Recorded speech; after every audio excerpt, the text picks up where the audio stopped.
Hey guys, it's Sarai and welcome to my channel, and today I'm going to be answering questions that I had put out on my TikTok asking my followers about questions about eating disorders and mental health. So I'm going to be answering those questions today, so let's get started. If you want to participate in my next video, make sure to go check out my TikTok and my Instagram to DM me anywhere. So yeah, let's get started with the questions. Before I get started, I do want to say I am not an expert in any way, and this is just a helpful way to maybe get some answers on questions that you might need help with. First question I'm going to be answering is, how do you deal with the fear of gaining weight? So the way that I dealt with the fear of gaining weight was I got rid of the scale, honestly. I really did. The scale was it's just so stupid. It really is, because it's honestly just a number, but it's a number that we tend to be fixated on, which is absolutely horrible. That number is something that is such a huge deal for so many people that are struggling with an eating disorder. So honestly, I definitely recommend getting rid of the scale. And when you are getting weighed, if you have to get weighed in to see if you're at a healthy weight or if you're doing well during recovery, I suggest you ask your doctor, or if your parents are helping you, is if you do step on the scale, is to step up on it backwards, so that way you're not facing the scale, so you don't have to see the number, so then when you get off you don't have to see that number. But also with recovery, obviously, especially if you're recovering from anorexia, you're gonna gain weight regardless. And I know that's sounds very straightforward, but it is. I'm being straightforward, especially for somebody that has been restricting for such a long period of time. Your body is wanting that food in so bad that it's going to give the nutrition that it needs and the weight that your body needs to be at. So one thing that made it really better for me to deal with the weight gain is knowing that not only am I gaining weight, I'm gaining my life back. And you may have heard a lot of other people saying this that have recovered from an eating disorder, is you honestly gain your whole life back, because you are so stuck in this mindset of your eating disorder, and it does take a while for everything just to kind of I don't want to say back to normal, because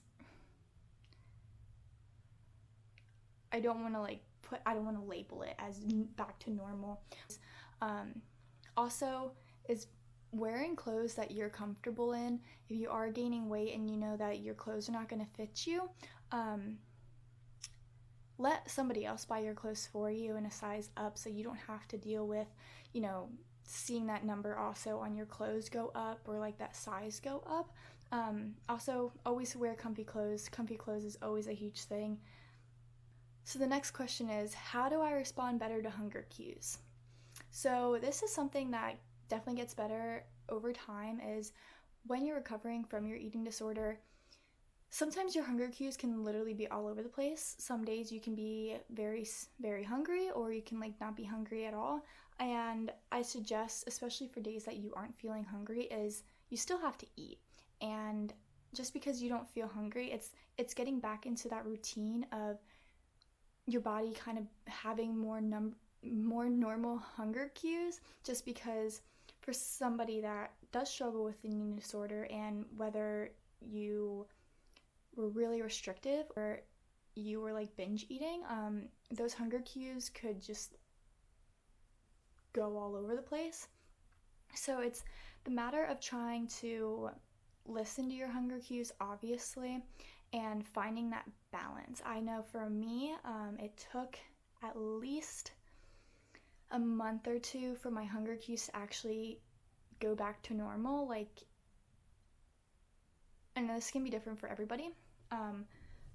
Also depending how good your body responds to refeeding itself, or refeeding itself in a normal condition. So I think that is definitely a huge thing. You can also ask your doctor, if you are recovering through professional help, ask about how to go about that and see how well your body may respond to your hunger cues.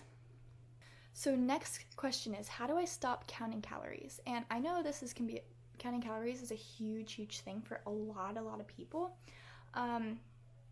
For me, it was more of literally getting rid of everything that may have numbers or calories in it. So like, say if you have MyFitnessPal, delete it off your phone, delete it completely. If you have a notebook that might have like numbers of calories and even your weight that's on it, throw it out, throw it in the trash can, get rid of anything that has to do with numbers. Literally anything, because it can be very triggering for a lot of people.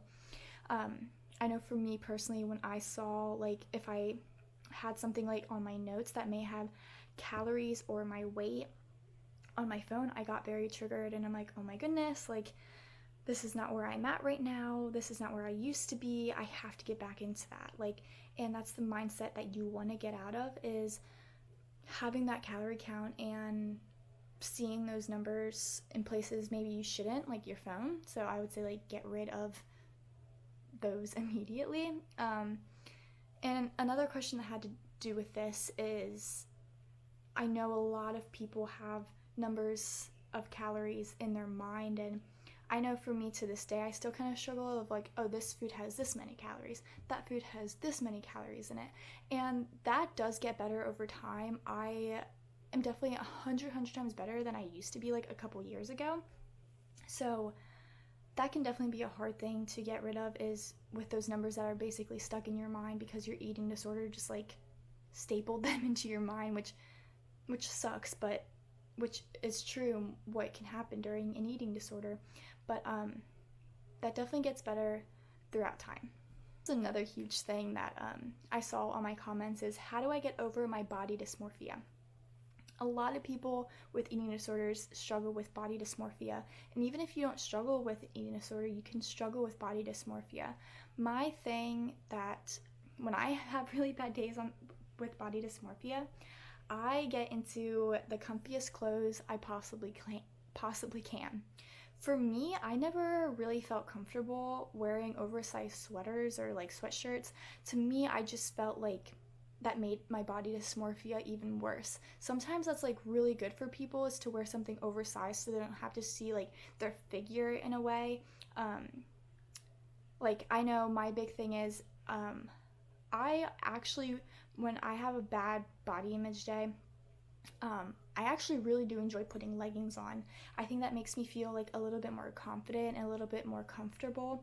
And I do tend to like more form-fitting clothes. Like if it's more of like a tank top and leggings, I feel very comfortable. Some days I just want to wear sweatpants and maybe just a tank top and a little bit of sweater over top. And another thing is, if you're going to the bathroom, or if you're in your bedroom, you have a mirror, and that's a way that gets you very triggered during your body dysmorphia days, like your bad days, is I know it's easier said than done, but trying to avoid mirrors and that kind of stuff where things may trigger you. What I used to do was I would actually cover up my mirror and kind of avoid it as much as I could. And I would only use the certain bathroom in our house that didn't show my full body. If you're able to do that, I do recommend doing that.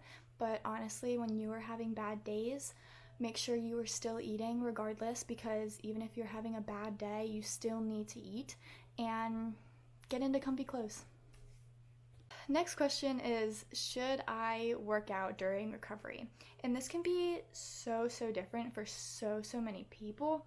I know for me, I was not able to work out because my body needed to absorb as many nutrients and calories when I was first recovering, because it needed it so bad. Like obviously we all heard calories in and calories out, but especially when you're maybe like at a certain weight or a certain point in your eating disorder, working out can definitely be very bad. I would say when you're first recovering, I recommend not working out like at all, at least for the first couple months or so until you have like a better mindset.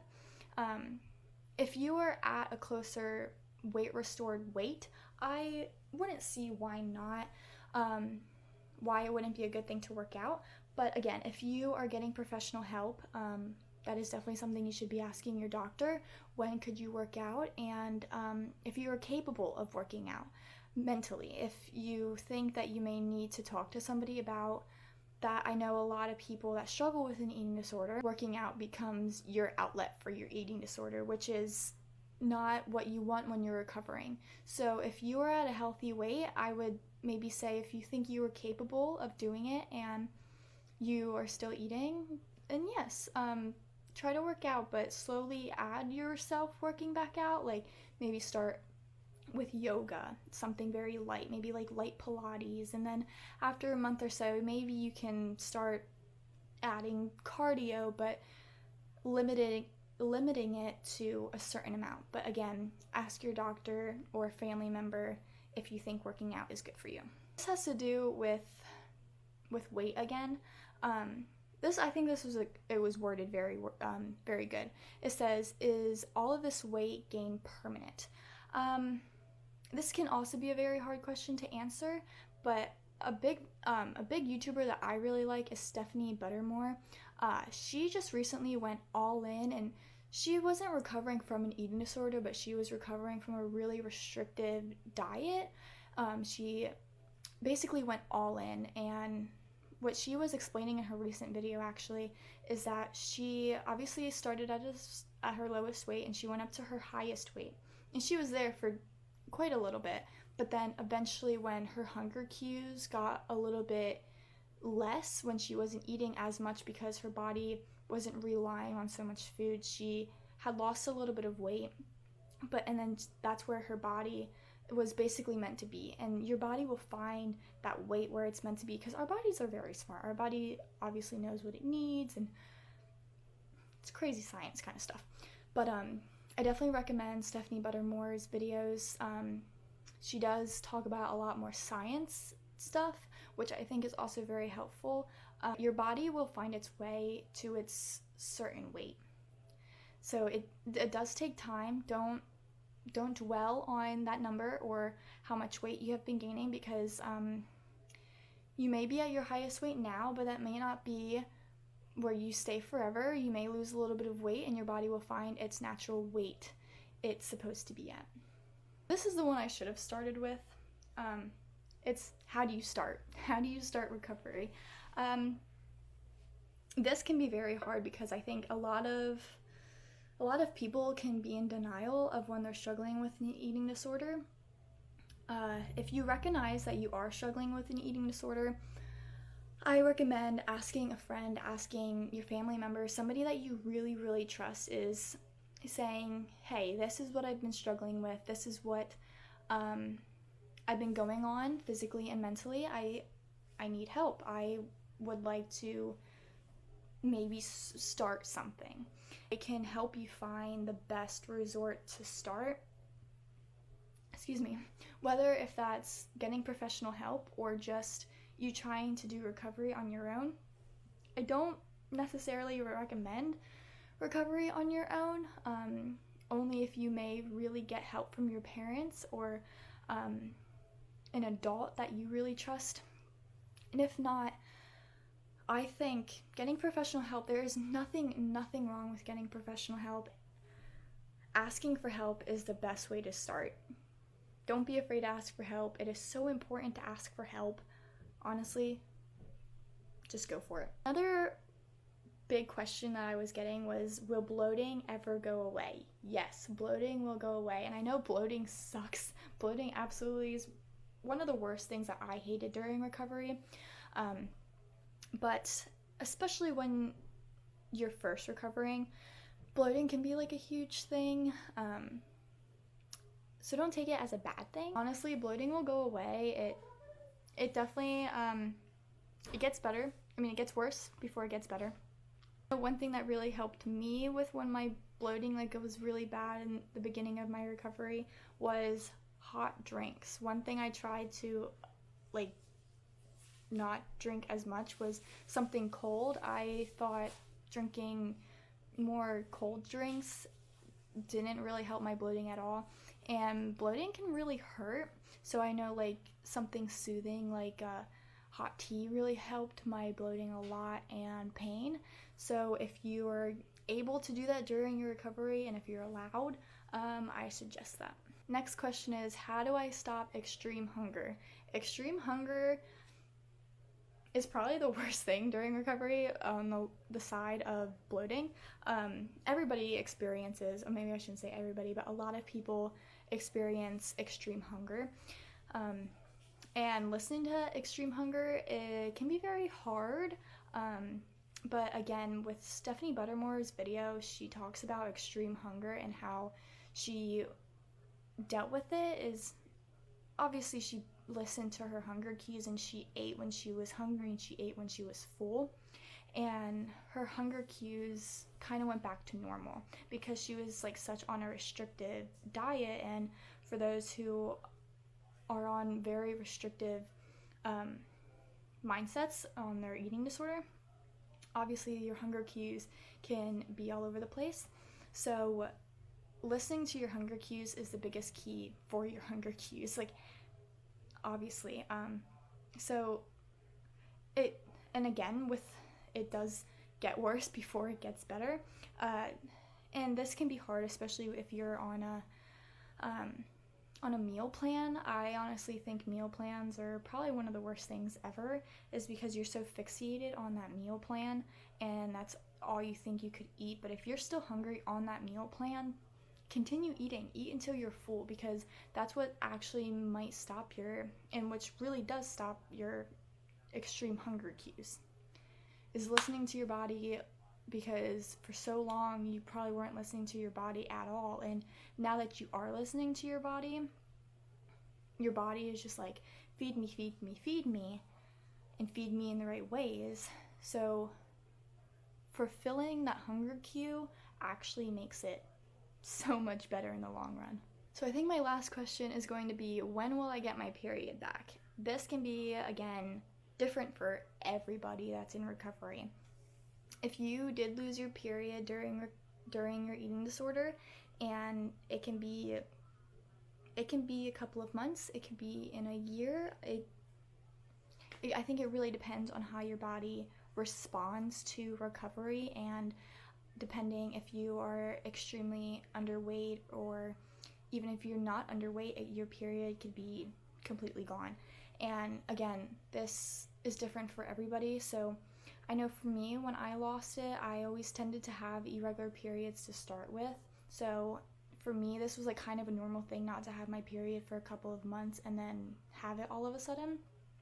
I noticed that my period came back maybe at least 3 or 4 months after in recovery, when I was close to my restored body weight. So it's just a matter of how your body responds during recovery, and how well you're doing in recovery. My last question is, what was the biggest challenge you've done so far and one you hope to overcome? So I think obviously my biggest thing was my weight, basically. I think that's definitely like the biggest challenge for everybody in recovery and struggling with an eating disorder.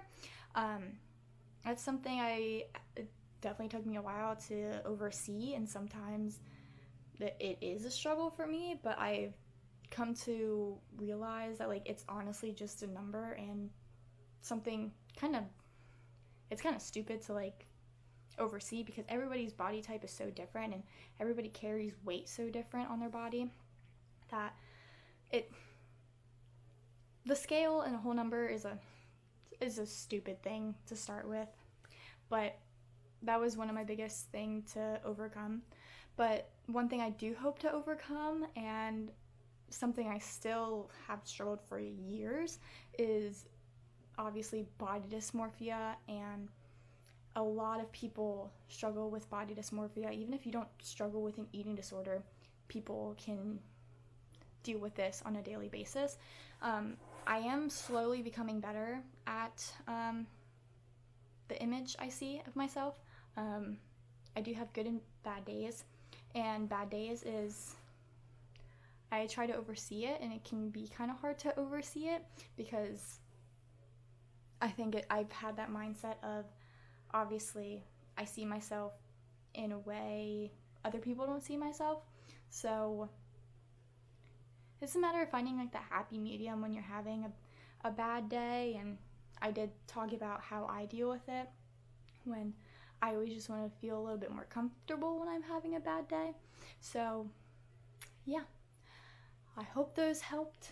Thank you guys so much for giving me these questions, and if you want to DM me any more questions, my TikTok will be linked down below, and so will my Instagram. So I really hope you guys enjoyed, and give this video a huge thumbs up, and I'll see you guys next time I film a video. Bye! Are you so sweaty? I'm already sweating. I was sweating earlier too.